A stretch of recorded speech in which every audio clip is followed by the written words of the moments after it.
Tamil Nadu BJP നേതാവ് K Annamalai, Kuppuswamy Annamalai, അതായത് വളരെ ചെറുപ്പത്തിൽ തന്നെ IPS കിട്ടി, SP ആയിരുന്നു, DIG ആയപ്പോൾ റിസൈൻ ചെയ്തു.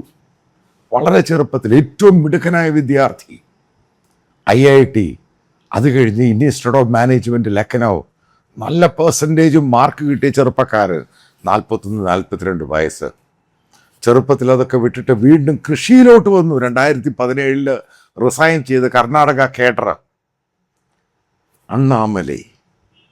അപ്പോൾ കേരളത്തിലെ പല ആൾക്കാരുടെയും BJP നേതാക്കളുടെ, എനിക്ക് ചില സുഹൃത്തുക്കളുണ്ട്, ഇവരൊക്കെ അണ്ണാമലയുടെ ഫാനുകളാണ്. ഇവരൊക്കെ പറയുന്നത് അണ്ണാമലൈ ഒരു BJPയുടെ RSSൻ്റെ സനാതനി, അതായത് ഹിന്ദുത്വയുടെ ആളാണ്. ബേസിക്കലി നിങ്ങൾക്കാണ് തെറ്റിയത്. ഞാനിതിനെപ്പറ്റി അന്വേഷിച്ചു, എന്തുകൊണ്ടാണ് അണ്ണാമലൈ റിസൈൻ ചെയ്യുന്നത്. അയാളുടെ കൂടെ പഠിച്ച, സ്കൂളിൽ പഠിച്ച ഒരു പയ്യനല്ല 10, അയാളുടെ സെയിം പ്രായമുണ്ട്. അയാൾ അവിടെ ദിനമലർ എന്ന് പറഞ്ഞ തമിഴ് പത്രത്തിൻ്റെ സീനിയർ ജേർണലിസ്റ്റായിട്ട് നേരത്തെ കോയമ്പത്തൂരുണ്ടായിരുന്നു, ഇപ്പോൾ ചെന്നൈയിൽ. അയാൾ കൃത്യമായിട്ട് 1.5-2 വർഷം മുമ്പ് പറഞ്ഞു അണ്ണാമലൈ BJP നിൽക്കത്തില്ല. കാരണം അയാൾക്ക് നിൽക്കാൻ പറ്റത്തില്ല. അയാളുടെ ഐഡിയോളജിയുമായിട്ട് പോകുന്നൊരു പൊളിറ്റിക്കൽ പാർട്ടിയല്ല ഈ പറയുന്ന BJP. ഞാൻ എപ്പോഴും വിശ്വസിച്ചില്ല. കാരണം BJP സൗത്ത് ഇന്ത്യ കാണിക്കുന്നൊരു ഐക്കോണിക് ഫേസാണ് അണ്ണാമലൈ. ഹൈലി എഡ്യൂക്കേറ്റഡ്, മോദിയുടെ കടുത്ത ഫാനായിട്ടാണ് അദ്ദേഹം BJPയിൽ വരുന്നത്. അപ്പോഴാലോചിക്കാം എന്തുകൊണ്ടാണ് അണ്ണാമലൈ, അതായത് 2 ദിവസം കൊണ്ട് അതിൻ്റെ ഡിസ്കഷൻ നടക്കുവാണ് മീഡിയയിൽ, അണ്ണാമലൈ റിസൈൻ ചെയ്തു, BJP വിടുന്നു. ഇതിൻ്റെ ഞാൻ ഈ വീഡിയോ ചെയ്യുന്ന സമയത്തും അണ്ണാമലയുടെ വായിൽ നിന്ന് വന്നിട്ടില്ല റിസൈൻ. പക്ഷേ മീഡിയ റിപ്പോർട്ടുകൾ ചെയ്യുന്നു BJP നാഷണൽ പ്രസിഡന്റിന് അദ്ദേഹം റെസിഗ്നേഷൻ കൊടുത്തു, അമിത്ഷായെ കണ്ടു, പ്രധാനമന്ത്രിയെ കാണുന്നു, തിരിച്ചു പോകുന്നു. അതായത് ജെന്റിൽമാൻ, അവരുമായിട്ട് വഴക്കുണ്ടാക്കി പോവുകയല്ല, അവരോട് പറഞ്ഞു പോവുകയാണ്, ഗുഡ് ബൈ പറഞ്ഞിട്ട് പോവുകയാണ്. എന്തുകൊണ്ടാണ് ഈ 2 ദിവസം പെട്ടെന്ന് ചെയ്യാൻ കാരണം?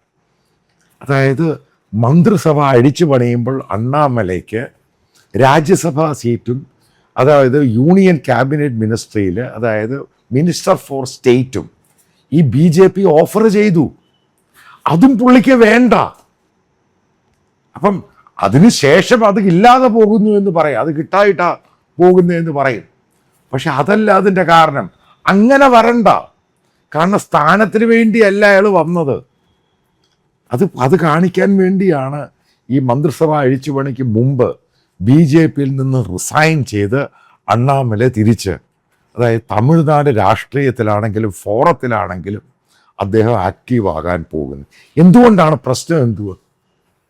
അത് കേരളത്തിലെ BJPക്കാരും മനസ്സിലാക്കിയിരിക്കണം. പ്രധാനപ്പെട്ട ചില കീ പോയിന്റുകളാണ് എനിക്ക് പറയുവാനുള്ളത്. അണ്ണാമലയ്ക്ക് ഈ സനാതനം എന്ന് പറയുന്ന സാധനം ഇഷ്ടമേ അല്ല. അയാൾ 100% സെക്യുലറാണ്. 100%. ഒരു വലിയ ലാൻഡ് ലോഡിൻ്റെ വീട്ടിൽ ജനിച്ച് ഇഷ്ടംപോലെ സമ്പത്തൊക്കെ ഉണ്ട്. തമിഴ്നാട് IIT പഠിച്ചുകൊണ്ടിരിക്കുന്ന സമയത്ത് ഈ തമിഴിയൻ നാഷണൽ റവല്യൂഷൻ ഇതിലൊക്കെ ഭയങ്കരമായിട്ട് അസ്പയർ ചെയ്ത് അതിനെ സപ്പോർട്ട് ചെയ്യുന്ന ആളായിരുന്നു. ഇന്ത്യൻ ഇൻസ്റ്റിറ്റ്യൂട്ട് ഓഫ് മാനേജ്മെൻറ്റ് ലക്നൗവിൽ, അവിടെയും ഇതേപോലെ തന്നെ തമിഴ്. അവർക്കൊന്നും ഒരു കാരണവശാലും ഈ ഹിന്ദിയെ അക്സെപ്റ്റ് ചെയ്യാൻ പറ്റത്തില്ല. എന്തുവാണ് കോൺഗ്രസിനുണ്ടായത് അത് തന്നെയാണ് BJPക്ക് അവിടെ ഉണ്ടാവുന്നത്. പ്രാവശ്യം നിയമസഭയിൽ ഏകദേശം 1 സീറ്റാണ് ജയിച്ചത്. പക്ഷെ ഒരു കാര്യം മനസ്സിലാക്കണം, ആ BJP ഫേസ് ഇല്ലാത്ത BJPയെ ഫേസുള്ള BJP ആക്കി മാറ്റി അണ്ണാമലൈ. അതിന് 11% വോട്ടിംഗ് ഷെയറിലോട്ട് മാറ്റി. അത് വലിയൊരു ബ്രിഡ്ജ് ഉണ്ടാക്കി കൊടുത്തു ജനങ്ങളുമായിട്ടുള്ള ഇൻ്ററാക്ഷൻ ആ അണ്ണാമലൈ. അപ്പം അയാൾ ഈ പറയുന്ന BJPക്ക് വേണ്ടിയാണ്, ഈ പറയുന്ന RSSന് സംഘപരിവാറിനും വേണ്ടിയാണ് ഈ സനാതനത്തെ ഉദയനിധി മാരാൻ പറയുമ്പോഴും മറ്റുള്ളവരൊക്കെ പറയുമ്പം അതിനെ എതിർത്തത്. ഹിന്ദിയുടെ ഇഷ്യൂ പോലും. അയാൾക്ക് ശരിക്കും തമിഴ്നാട് പൊളിറ്റിക്സ് അറിയാം. IPS ഓഫീസർ മിടുമിടുക്കനാണ്, അറിയാതിരിക്കുമല്ലോ. അയാൾക്കറിയാം ഇത് ക്ലച്ച് പിടിക്കത്തില്ല. അതിനേക്കാളുപരി അയാളുടെ ഐഡിയോളജിക്ക് കംപ്ലീറ്റ് എതിരാണ്. ഇദ്ദേഹത്തിന് ഇത്തിരി സുഹൃത്തുക്കളുണ്ട്. ഈ പറഞ്ഞ സ്കൂളിൽ പഠിക്കുമ്പോഴും കോളേജിൽ പഠിക്കുമ്പോഴും ഈ പ്രൊഫഷണൽ കോഴ്സിനൊക്കെ പഠിക്കുമ്പോഴും അവരൊക്കെ ചോദിക്കാൻ തുടങ്ങി എങ്ങനെയാണ് ബി ജെ പിയുമായിട്ട് അണ്ണാമലെ അഡ്ജസ്റ്റ് ചെയ്തു പോകുന്നത്. കാരണം കർണാടക കേഡർ IPS ഓഫീസറായിട്ടും ഇയാൾ 100% സെക്യുലറാണ്. ഈ കറപ്ഷനെതിരെ ഒരു ഭയങ്കര ഒരു പോരാളിയാണ് ബേസിക്കലി. അപ്പോൾ അങ്ങനൊരു മനുഷ്യൻ ഈ AIDMKയുമായിട്ട് ചേർന്ന് പോവുക അതൊരു ഇഷ്യൂ ആണ്. എങ്ങനെ പറ്റി? അതായത് ബേസിക്കലി കേന്ദ്രത്തിലിരിക്കുന്ന BJPക്കാർക്ക് ചില ഇൻഡിവിജ്വൽസിനെ തെറ്റോടെയാണ് അവർ അണ്ടർ എസ്റ്റിമേറ്റ് ചെയ്യുന്നത്. അതാണ് ഈ അണ്ണാമലയുടെ പോക്ക് BJPക്ക് ഈ പറയുന്ന തമിഴ്നാട് ഭയങ്കര പ്രശ്നമുണ്ടാക്കും. ഈ ചെറുപ്പക്കാർ അത് അണ്ണാമലയ്ക്ക് മനസ്സിലായത് കഴിഞ്ഞ നിയമസഭാ ഇലക്ഷനിലാണ്. ഈ പറയുന്ന അണ്ണാമലയെ അനുകൂലിക്കുന്നു അത് മനസ്സിലാക്കുക. അണ്ണാമല എവിടെ പോയി കഴിഞ്ഞാലും വലിയ രീതിയിലാണ് ആട് കൂടുന്നത്. അപ്പം അവർക്കൊക്കെ അണ്ണാമലയുടെ പേഴ്സണൽ ബന്ധമാണ്, ഇതൊന്നും BJP ബന്ധമല്ല. കാരണം അണ്ണാമല എന്ന് പറയുന്ന വൈബ്രന്റ് യൂത്ത്, പറയുന്ന കാര്യങ്ങൾ കറപ്ഷനെതിരെയാണ്. ഒരു പുതിയ തമിഴ്നാട് വരണം. അയാൾ ഈ പറയുന്ന പോലെ പെരിയാറിനെതിരെ ഒന്നും അല്ല, ചുമ്മാതാണ്. കാരണം തമിഴ്നാട്ടിലുള്ള എല്ലാവരും പെരിയാറിൻ്റെ കാരണം ആ ഐഡിയോളജി പോകുന്നവരാണ്. ഈ അണ്ണാമല എന്ന് പറയുന്നത് OBC ആണ്. ഇവിടെയാണ് BJPക്ക് ഏറ്റവും വലിയ തെറ്റുപറ്റിയത് തമിഴ്നാട് പൊളിറ്റിക്സിനകത്ത്.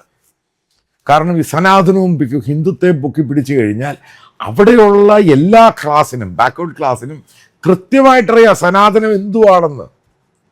അതിനെ ഹൈലൈറ്റ് ചെയ്ത് കഴിഞ്ഞാൽ അണ്ണാമല ഔട്ടാവും എന്നറിയാം. അതേപോലെ ഹിന്ദുത്വത്തെ ഹൈലൈറ്റ് ചെയ്ത് കഴിഞ്ഞാൽ അവർ ഔട്ടാവും എന്നറിയാം. കാരണം ഈ ബാക്ക്വേർഡ് ക്ലാസ്സിൻ്റെ പിന്തുണ വേണം. പിന്നെ അവിടെ ഭയങ്കരമായിട്ട് ഈ പറയുന്ന ബാക്ക്വേർഡ് ക്ലാസ് ഭയങ്കരമായിട്ട് കൺവേർട്ട് ചെയ്ത് ക്രിസ്ത്യാനിറ്റിയിലോട്ട് പോകുന്നുണ്ട്. അവരുടെയും സപ്പോർട്ട് വേണം. കാരണം ഇതെല്ലാം ക്യാപ്ചർ ചെയ്യാൻ അണ്ണാമലയ്ക്ക് കഴിഞ്ഞു ഒരു സന്ദർഭത്തിൽ.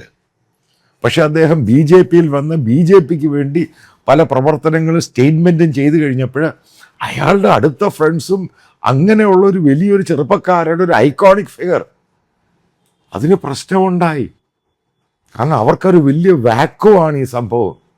അവർക്കിത് അഡ്ജസ്റ്റ് ചെയ്യാൻ പറ്റത്തില്ല. തമിഴ്നാട് പൊളിറ്റിക്സിനെ പറ്റി പഠിക്കുന്നവർക്ക് കൃത്യമായിട്ടറിയാം. അവിടെ ഉള്ളവർക്ക് ഹിന്ദി ഇഷ്ടമല്ല, 3 ലാംഗ്വേജ് എഡ്യൂക്കേഷൻ പോളിസി ഇഷ്ടമല്ല, ഹിന്ദി അടിച്ചേൽപ്പിക്കുന്ന ഇഷ്ടമല്ല. അതാണ് തമിഴിയൻ പൊളിറ്റിക്സ്, ദ്രാവിഡിയൻ പൊളിറ്റിക്സിൻ്റെ പ്രത്യേകത. അതിന് പ്രാധാന്യമുണ്ട്. അവിടെ അപ്പർ കാസ്റ്റ് ഈ പറയുന്ന 6 to 7, 8% ഉള്ളൂ. അപ്പോൾ അവരെ സ്വാധീനിച്ച് മാത്രം എങ്ങനെ BJPക്ക് ജയിക്കാൻ സാധിക്കും? മൾട്ടിപ്പിൾ ക്വസ്റ്റ്യൻസ് ആണ്. ഇവിടെയാണ് അണ്ണാമല BJPയുമായിട്ട് തെറ്റുന്നത്. അല്ലാതെ അയാൾക്ക് മന്ത്രിസ്ഥാനം കിട്ടാഞ്ഞോ രാജ്യസഭാ പോസ്റ്റോ ഒന്നും അല്ല. പിന്നെ അയാൾ ഐസൊലേറ്റ് ചെയ്തു. അതായത് AIDMKയ്ക്ക് വേണ്ടി ഒരു കറപ്റ്റഡായ ഒരു പൊളിറ്റിക്കൽ ഗ്രൂപ്പിന് വേണ്ടി അയാളെ ഐസൊലേറ്റ് ചെയ്തു. അതിന് BJPയുടെ സെൻട്രൽ ലീഡർഷിപ്പാണ് തെറ്റ് കാണിച്ചത്. അതേപോലെ ഒരു ചെറുപ്പക്കാരൻ ഇന്ന് ഒരിക്കലും സൈഡ് ലൈൻ ചെയ്യാൻ പാടില്ല. എന്ത് പോസിറ്റീവ് മെസ്സേജാണ് നിങ്ങൾ കൊടുക്കുന്നത്? എങ്ങനെയാണ് ചെറുപ്പക്കാരുമായിട്ട് ബ്രിഡ്ജ് ചെയ്യുന്നത്? ഒരു നോർത്ത് ഇന്ത്യക്കാരൻ തമിഴ്നാട്ടിൽ പോയി രാഷ്ട്രീയം പറഞ്ഞാൽ അവിടെ ഉള്ളവരത് കേൾക്കില്ല. 100%, 1000% ഇപ്രാവശ്യം രാഹുൽ ഗാന്ധി പോയി സ്റ്റാലിൻ്റെ കൂടെ സ്റ്റേജ് ഷെയർ ചെയ്തോ? ഈ രാഹുൽ ഗാന്ധി അവിടെ പോയി എന്തെങ്കിലും മാറ്റമാണ്? ഒരു കുന്തം ഉണ്ടാവത്തില്ല. അതാണ് തമിഴ്നാട് പൊളിറ്റിക്സ് എന്ന് പറയുന്നത്. അതിനകത്ത് അണ്ണാമലയ്ക്ക് ഇന്നും പ്രാധാന്യമുണ്ട്. അതുകൊണ്ടാണ് അദ്ദേഹം ഡിക്ലെയർ ചെയ്ത് സെക്കുലർ ആയിരിക്കും അദ്ദേഹം ഉണ്ടാകാൻ പോകുന്ന പൊളിറ്റിക്കൽ ഫോഴ്സ് ആണെങ്കിലും ഒരു ഫോറമാണെങ്കിലും. കാരണം തമിഴ്നാട് മുഴുവനും യാത്ര ചെയ്തൊരു ബ്രിഡ്ജ് ഉണ്ടാക്കി പല ആൾക്കാരുമായിട്ട് കണക്ട് ചെയ്യാൻ സാധിച്ചു അണ്ണാമലയ്ക്ക്. എന്തിനാ കൊണ്ടുപോയി നശിപ്പിക്കുന്നത്? ചോദ്യം വളരെ പ്രസക്തമായ ചോദ്യമാണ്. എന്തിനാ നശിപ്പിക്കുന്നത്? അവിടെയുള്ള ജെൻസി ന്യൂ ജനറേഷൻ അവർക്ക് ഈ BJP ഒരിക്കലും അഡ്ജസ്റ്റ് ചെയ്യാൻ പറ്റത്തില്ല ഒരു കാരണവശാലും. പിന്നെന്തിനാ നശിപ്പിക്കുന്നത്? ക്വസ്റ്റ്യൻ ഉണ്ട്. ഈ ക്വസ്റ്റ്യനൊന്നും ഉത്തരം കൊടുക്കാൻ BJP സെൻട്രൽ ലീഡർഷിപ്പിന് കഴിയുന്നില്ല. അതേപോലെ തമിഴ്നാട്ടിൽ വർക്കൗട്ട് ചെയ്യാൻ പറ്റാത്ത സാധനമാണ് ഹിന്ദുത്വയും സനാതനിയും. നടക്കത്തേയില്ല. അവിടെ ഒരു ഭയങ്കരമായിട്ട് റിജക്റ്റ് ചെയ്യും. എന്തിനാ അതിന് പോകേണ്ട ആവശ്യം? ജനങ്ങളുടെ കൂടെ നിൽക്കുക. അതായത് ഈ പറയുന്ന ഈ എൻ്റെ സുഹൃത്ത് ദിനമണിയിലുള്ള ആ ജേർണലിസ്റ്റ് ഈ അണ്ണാമലയോട് ചോദിച്ചതാണ്, 10-11 വർഷം BJP ഇന്ത്യ ഭരിച്ച് ഹിന്ദുത്വ പാർട്ടി, ഹിന്ദുക്കൾക്ക് എന്ത് പ്രയോജനമുണ്ടായത്? ആ ചോദ്യത്തിന് പ്രസക്തിയുണ്ട്. എന്ത് പ്രയോജനമുണ്ടായത്? ആൾക്കാരെ തമ്മിലടുപ്പിക്കുന്നതാണോ പ്രയോജനം? ചോദ്യത്തിന് പ്രസക്തിയുണ്ട്. ആ ഉത്തരം കൊടുക്കാൻ വേണ്ടി ബി ജെ പിക്ക് കഴിയുന്നില്ല. ആ ഉത്തരവാണ് അണ്ണാമലൈ കൊടുക്കുന്നത്. സെക്കുലറായിരിക്കും, എല്ലാ ആൾക്കാരുമായിട്ട് യോജിച്ചായിരിക്കും പോകുന്നത്, കാസ്റ്റ് ഉണ്ടായിരിക്കത്തില്ല, ഡിസ്ക്രിമിനേഷൻ ഉണ്ടാകത്തില്ല. അങ്ങനൊരു പുതിയ പൊളിറ്റിക്കൽ ഔട്ട്ഫിറ്റ് ഉറപ്പായിട്ടും AIDMK എന്ന് പറഞ്ഞ പാർട്ടി പൊളിഞ്ഞു പോയി. DMKയ്ക്കും ഫ്യൂച്ചറില്ല. കാരണം ദ്രാവിഡിയൻ പൊളിറ്റിക്സിൻ്റെ സെക്കൻഡ് ഫേസിലോട്ട് പോവുകയാണ്. അണ്ണാമലൈ സെക്കുലറായിട്ട് നിന്ന് ആ പ്ലാറ്റ്ഫോമിൽ നിന്ന് കഴിഞ്ഞാൽ ഉറപ്പായിട്ടും അവിടെ വിജയ്ക്കെതിരെ ഒരു പൊളിറ്റിക്കൽ നല്ല ഫൈറ്റ് ഉണ്ടാകാൻ സാധ്യതയുണ്ട്. അയാൾക്ക് എല്ലാ മംഗളങ്ങളും ആശംസകളും നേരുന്നു.